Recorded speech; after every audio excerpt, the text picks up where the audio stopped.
என்னடா தம்பி, நானும் அப்போ இருந்து பார்க்க ரொம்ப சோகமாக இருக்கேன். என்னடா ஆச்சு? இல்லைண்ணே, சொந்தக்காரவ பத்திரிகை கொடுக்கா வந்தாங்க. அவள் வீட்டில் 3 பிள்ளைய, ரொம்ப கஷ்டம் வேற. அவள் 10 மூத்த பிள்ளைய கல்யாணத்துக்காக பத்திரிகைக்கு போனவங்க பக்கத்து ஊருக்கு போயிருந்தாங்க. திடீர்னு வேகத்தில் முன்னாடி இருந்திருக்கு, கவனிக்காமல் போயிட்டாங்கண்ணே. அதோட போய் ஆக்சிடெண்ட் ஆகி ரொம்ப சீரியஸாக கிடக்காக. அதான் கொஞ்சம் இதாக இருக்குது. நான் பொதுவாக கிராமப்புறத்தில் எல்லா ஊர்லேயும் வேகத்தில் வச்சுருப்பாங்க.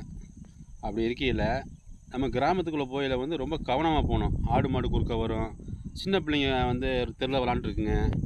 அப்படி இருக்கையில் நம்ம போயில் முதல்ல எச்சரிக்கையாக போகணும்.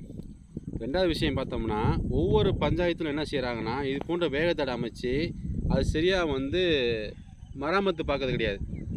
வருஷத்துக்கு ஒரு 2 வருஷத்துக்கு ஒரு டைமாக அதில் பெயிண்டிங் பண்ணணும். வெள்ளை கலர் பெயிண்டிங் பண்ணோம்னா வர்றவங்களுக்கு வேகத்தில் இருக்க தெரியும். ஏன்னா எல்லோரும் ஒரு ஊருக்காரங்க மட்டும் அந்த பாதையில் செல்ல மாட்டாங்க. பக்கத்துலேருந்து வருவாங்க, வெளியூர்லேருந்து வருவாங்க, நல்ல விஷயம் கெட்ட விஷயத்துக்காக சொல்கிறதுக்கு வருவாங்க.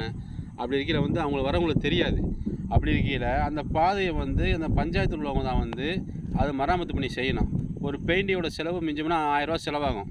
அந்த 1000 ரூபா ஒரு 5 வருஷத்துக்கு 2 தடவை செலவு பண்ணாங்கன்னா இந்த மாதிரி விபத்து நடக்காமல் இருக்கிறதுக்கும் ஒரு வாய்ப்பாக இருக்கும். அதே மாதிரி பல பேர் பல கஷ்டத்தில் வருவாங்க.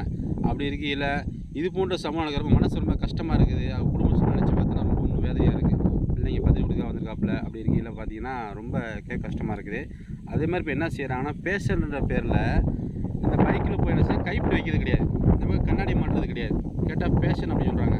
அந்த கைப்பிடி எவ்வளோ பாதுகாப்பானதுன்றது பைக்கில் போகிறவங்களுக்கு தான் தெரியும். அது சில பேர் உணர்றதில்லை.